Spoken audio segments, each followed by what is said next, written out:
Cuéntame la historia de esta extraña panadería. Bueno, fue una vivencia que yo tuve hace muchos años y fue la primera vez que tuve un encuentro paranormal. Yo era muy joven y prefiero contar la historia de la panadería. Ok, perfecto. No hay que decir la dirección, pero al menos el distrito. Sí, bueno, queda en Jesús María, en la avenida General Garzón. Que es una avenida bastante grande y, bueno, habían panaderías y establecimientos muy antiguos. Esta panadería fue construida a principios de 1920. Permítame contar la historia primero de local para que tenga el contexto, una idea de por qué puede suceder, por qué ocurren hasta ahora estos casos. Yo recientemente hablé con el dueño y me dijo de que continúan habiendo sucesos extraños y no sucesos buenos. Bueno, Lima se caracteriza siempre por tener estas panaderías, pues, estos locales clásicos, ¿no es cierto? Berizo, Belgravia, ¿no? Panaderías muy antiguas, muy tradicionales y muy queridas por el público, ¿no? Seguramente de este tipo, de esta panadería, 1920, imagínate, ¿no? Sí, mire, a inicios de 1920, el primer propietario fue un japonés que vivía solo y vivía en la panadería, vivía adentro. Adentro de la panadería. Sí. Ahora, él tenía detrás del mostrador, en la primera habitación que había, tenía una oficina, la administración. Y tenía una mesa de pino. De pino Oregón. Después explico por qué hago hincapié en la mesa. Entonces, yo visité esta panadería antes de los 80s. Imaginemos que habrá sido en el 76, 77. Y todos los panaderos tenían bastante miedo de quedarse a trabajar de madrugada. ¿En esa panadería? ¿Y por qué? Era bastante oscura. A mí no me inspiró desconfianza en un inicio, ¿no? Una panadería como cualquier otra. Pero me habían comentado de que nunca entrara solo hasta el fondo donde estaba el depósito de harina, donde guardaban los sacos de harina. Que se escuchaban voces, pasos, que se escuchaban cadenas arrastrarse en las noches, que se escuchaban sonidos raros, ruidos, golpes. O sea, es lo que uno se sentía presencias. Se conoce como que penaban, digamos. Sí, pero no en el buen término. O sea, digamos, se sentía un ambiente muy pesado, muy lúgubre. Entonces, yo las primeras veces no hice caso, entré, caminé por donde quise, pero yo le voy a contar esa historia como es. Un día yo pude entrar a la panadería y preferí que nadie me siga y yo mismo me puse a investigar por mi cuenta, ¿no? A mirar sobre todo, ¿no? En esa época más o menos... era muy joven, pero el asunto es que en esa época no existía, bueno, los celulares ni cámaras digitales, o sea, lo que yo tenía era mi libreta de apuntes, ese tipo de cosas, ¿no? En realidad yo ni siquiera estaba iniciado en esto, esa fue mi primera experiencia paranormal y fue bastante fuerte. Creo que es el encuentro con algo maligno más cercano que he tenido. ¿Con algo maligno? Que he podido ver. Sí.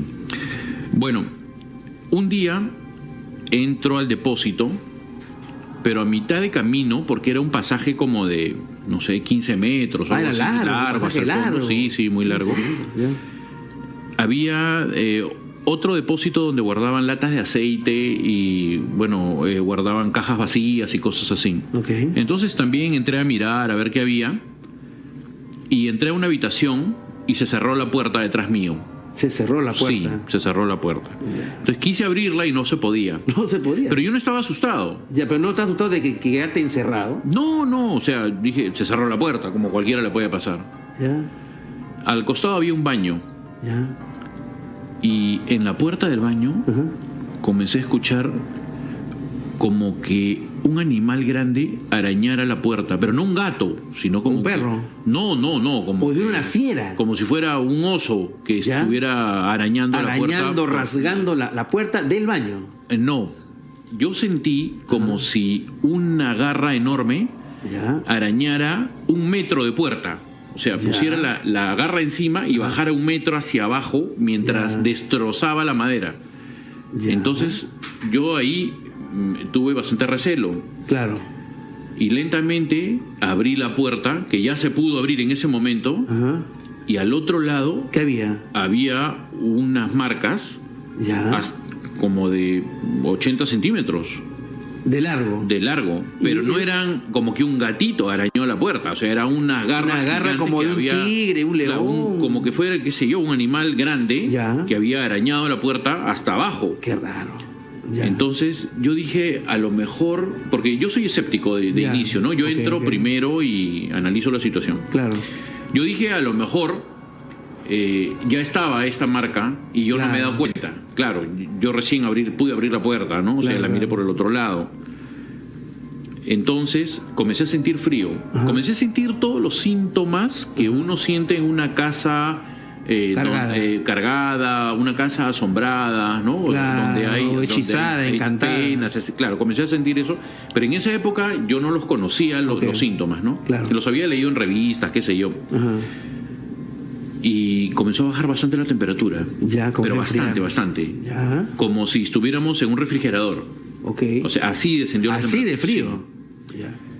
Entonces yo estaba parado en el baño, en el centro del baño, y se cerró la puerta del baño de nuevo. Otra vez. Se cerró y comenzaron a golpear la puerta, muy fuerte. ¿Tú en esto no te da ganas de salir disparado de ahí, correr y salir a la calle? No, estaba muy asustado. O sea, estaba parado. No me iba a mover tampoco. Estaba muy asustado. Y comencé yo a tratar de forcejear la puerta. Y no sé por qué, porque los ruidos continuaban. Era como si alguien golpeara la puerta con toda su fuerza. Entonces hice lo mismo. Y le respondí el golpe de la misma intensidad que él. Y cesaron los ruidos. Se acabaron. Y pude abrir la puerta. Entonces salí al pasadizo principal. Y al fondo, escúchenme bien lo que voy a contar. Al fondo, donde estaba el depósito de harina. Donde te guardaban los sacos de harina. Y que te habían dicho que no entrara solo nunca. El cuarto estaba prendido con una luz roja. ¿Una luz roja? Sí, como en los cuartos de fotografía oscuros. Que pone un foco rojo. Claro. Y había un hombre al que no le pude ver la cara, un hombre parado, todo de negro. Era una silueta, en realidad, no le podía ver la cara. Un hombre. Pero tenía los ojos rojos. Lo único que pude ver eran los ojos rojos, sí. Y el hombre me llamaba con la mano para que me acercara. Y yo lo miraba como a 10 metros. Entonces yo le pregunté, ¿quién es usted? Y solamente seguía llamándome para que yo me acercara, ¿no? No decía mi nombre ni nada, solamente me llamaba con un ademán, con un gesto te decía. Claro, que me acercara. Entonces yo lentamente me fui acercando porque yo dije, bueno, será un empleado de la panadería, ¿no? Y en el momento que yo estaría como a 3 o 4 metros, el hombre se metió hacia adentro del cuarto. Él estaba parado junto a la puerta, o sea, junto al marco de la puerta. Al marco de la puerta, el vano de la puerta. Y en ese momento él entró al cuarto, se escondió detrás de la puerta, ¿no? Del marco. Entonces serían 3 metros y me quedé parado. Entonces traté de mirar quién era el que estaba dentro del cuarto, pero el cuarto era muy pequeñito, era, ¿qué le digo? Pues de 3 por 2 metros. Era un cuarto, un depósito chiquito. Era un depósito chiquito, del tamaño de un baño en realidad. O sea, no había muchos sitios donde esconderse, ¿no? Y no había nada más que sacos de harina. Entonces yo miré el cuarto así como a 3 metros y no vi nada, pero la luz era roja. Pero me llamó algo la atención de que el cuarto tenía luz amarilla o luz blanca. No tenía por qué tener luz roja. Yo miré el foco de luz y era rojo. El cuarto estaba todo rojo, completamente rojo. Qué raro. Pero yo lo había visto antes y era una luz blanca. Sí te entiendo. Y vi los sacos de harina. Había pues 1,80 metros de sacos de harina, ¿no? En alto, ¿no? Entonces lentamente comencé a acercarme. Despacito, muy despacito, porque comencé a desconfiar de este hombre. Yo no sabía quién era, pero yo había estado bastante cerca como para distinguirlo, y solamente era una silueta negra. Yo ahí no sabía de los hombres sombra, no conocía esas cosas, no conocía nada de eso todavía. Entonces me fui acercando hasta llegar al mismo marco de la puerta y metí la cabeza y no lo vi al hombre. No estaba. No estaba, pero yo lo había visto si me había estado llamando con la mano. Claro. Pero no quise entrar porque había tenido la mala experiencia un par de minutos antes que la puerta del baño se había cerrado y la otra puerta que conducía al baño primero, o sea, la del depósito inicial, también se había cerrado. Se habían cerrado, solas. Claro, entonces desconfié de entrar al cuarto. Ok. Y comencé a caminar, o sea, asustado, bueno, me retiré. Pero no salías o sí saliste ya de la No, zona. me retiré, o sea, retrocedí. Nunca llegué a entrar al cuarto, solo metí la cabeza. Ok. Retrocedí y fui a la parte de adelante de la panadería donde está el mostrador, donde venden el pan. Claro. Y le dije a los panaderos lo que había visto. Ya. Y me dijeron que nunca vuelva a hacerlo, porque ellos habían visto a este hombre en una silueta negra en las noches. En las noches. Ya lo habían presentido, ya lo habían visto al hombre. Todos le tenían miedo. Sombra con ojos rojos. Sí, una sombra muy bien definida, pero no solamente lo que yo vi fueron los ojos rojos. Ok. Ahora, tú investigaste a la historia. Comencé a preguntar. Comencé a hacer un censo entre todos los panaderos, las cajeras, el público. Le preguntaba a todo el mundo, a los vecinos. Comencé a investigar y me contaron una historia horrible. Ya, ¿qué es lo que había pasado en esa panadería? En 1923 o 1924, por motivos de deudas y depresión, el primer dueño se suicidó en el primer cuarto que estaba adelante, en la oficina, que estaba detrás del mostrador. Este señor japonés. El japonés. Utilizó el mueble de madera de pino oregón. Y se colgó de la viga de la puerta. No es los harakiri, sino fue. No. Se ahorcó, se suicidó. Se subió en esta mesa de pino, me dices. Sí, sí. Y bueno, la mesa con los sucesivos dueños siempre continuó ahí, nadie se la llevó. Y no sabríamos por qué en un inicio, porque era muy bonita. Sigue siendo bonita, la mesa es bien bonita, es linda. Es una mesa estilo victoriano, preciosa, tallada. Sí, tallada. Ahora está restaurada. Y después al final le voy a explicar por qué es que la sigo viendo, ¿no? Y bueno, el japonés se suicidó y desde ahí hasta el año 76 pasaron 15 propietarios. 15 propietarios. ¿Y por qué tanto propietarios? Porque la gente le tenía miedo a quedarse a trabajar solos en esa panadería. O sea que este señor japonés que falleció como que dejó una influencia negativa, una impronta negativa. No. ¿No? No. ¿Pero por qué la gente se iba? ¿Por qué cambiaba? Hay otra historia. ¿Otra historia? Hay otra historia dentro de la panadería. ¿Qué pasó? Más cruenta que la primera. La primera es para un jardín de niños. Sí, porque, disculpa que te interrumpa, esta historia es interesante cómo se repite, por lo menos acá en el Perú, la relación de personajes, entre comillas, japoneses, que han tenido eventos que luego se han convertido en cosas muy, muy, muy paranormales. Ejemplo, en la casa Matsushita se habla de una familia japonesa que mató al otro. En la quinta Hering se habla también de un japonés que por deudas se suicidó y mató a su familia. Entonces, es un personaje, un tema que se, para reciclándose o para... Es que traen arraigo en la población. Ok. Sí. Bueno, pero... Sus muertes son muy sentidas. No pasan desapercibidos. Será por eso. Pero la historia que yo recogí fue peor. ¿Qué pasó? Cerca del año 76, creo que un año antes, vino un limpiador de hornos. El horno que tiene esta panadería al fondo no son los hornos que la gente está acostumbrado a ver, que son muy pequeñitos. Pequeños para meter los panes en plancha. En una plancha. No. Este horno es de ladrillos y es una bóveda como una habitación. Usted un horno del tamaño de una habitación. Sí, usted abre la puerta que tiene 5 centímetros de acero y entra arrodillado o agachado y después se para adentro. Es una bóveda completamente de ladrillo y el piso es de piedras, como adoquines, ¿no?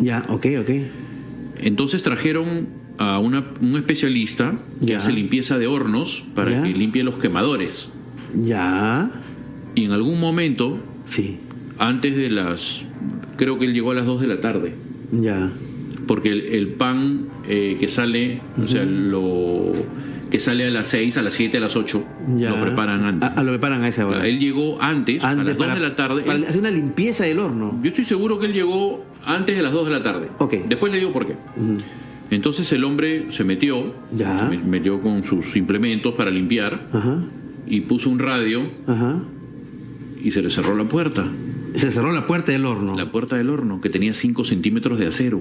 5 centímetros de ancho, de acero. Era como una escotilla de submarino. Era como una bóveda de banco. Era bien gruesa. Ya. Y se le cerró la puerta. Ya. Y nadie lo escuchó. Se quedó encerrado en el horno. Se quedó adentro. Ya. Y cuando vinieron los panaderos, después de almuerzo, por eso sé que fue antes de las 2 de la tarde, nadie sabía que el hombre estaba adentro. Encerrado. Sí. Esto ocurrió o a finales del 75 o a principios del 76. ¿Y qué pasó? Prendieron el horno para que Prendieron el horno. El pan de las 6 de la tarde. Ya. Y parece que el hombre estuvo gritando que lo saquen. Y no escuchaban su Pero voz. yo lo comprobé. Usted podía golpear con un martillo detrás de la puerta del horno con toda su fuerza. Ya. Y al otro lado no se escuchaba nada. Nada. Y encima tenían el radio a todo volumen. Estaba herméticamente encerrado. El hombre se quedó encerrado. Y una vecina vio a las 5 de la tarde que salía un humo negro. Humo negro. Entonces avisó de que se estaba incendiando la panadería. Claro. Y le dijeron que no, que era imposible. Y abrieron el horno para ver qué pasaba. Y lo encontraron completamente carbonizado. Estuvo 3 horas dentro de ese horno quemándose. Dios mío, qué horrible muerte. Sí. Qué horrible muerte. A partir de ese momento, los panaderos no quisieron quedarse. Esa panadería está todavía. Curiosamente tuvo mi nombre. ¿Ah, sí? Sí, en la puerta, en el cartel, durante un montón de años. ¿Que perteneció a tu familia? En alguna época sí. Por eso yo tuve oportunidad, antes de los 80s, por eso le digo. Yo tuve oportunidad de investigar, porque tenía todas las puertas abiertas, pues yo podía entrar y salir. Yo me pongo a pensar, si este señor japonés que dice se suicidó y que esa presencia ahí, ¿no sería que esa presencia negativa lo encerró? Obligó, claro, eso es lo que yo estoy pensando. Claro. Porque ese hombre de negro que yo vi, esa sombra con ojos rojos, no era el quemado, o sea, no era. Sino era este hombre que se suicidó. Esa influencia, esa entidad que hay adentro.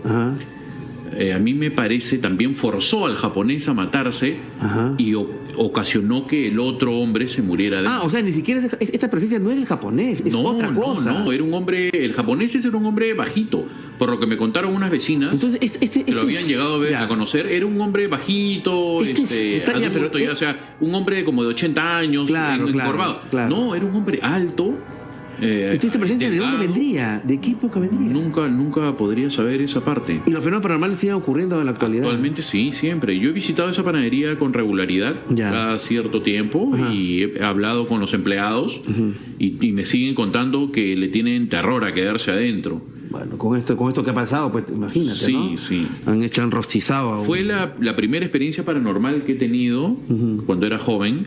Y me fue mucho antes del tema de la mujer vampiro Barranco. Claro. Todavía no era periodista, pero me marcó tanto que me acuerdo como que hubiera sido hace 20 minutos. Quizás de ahí viene tu interés por estos temas también, podría ser, ¿no? ¿no? Sí, muy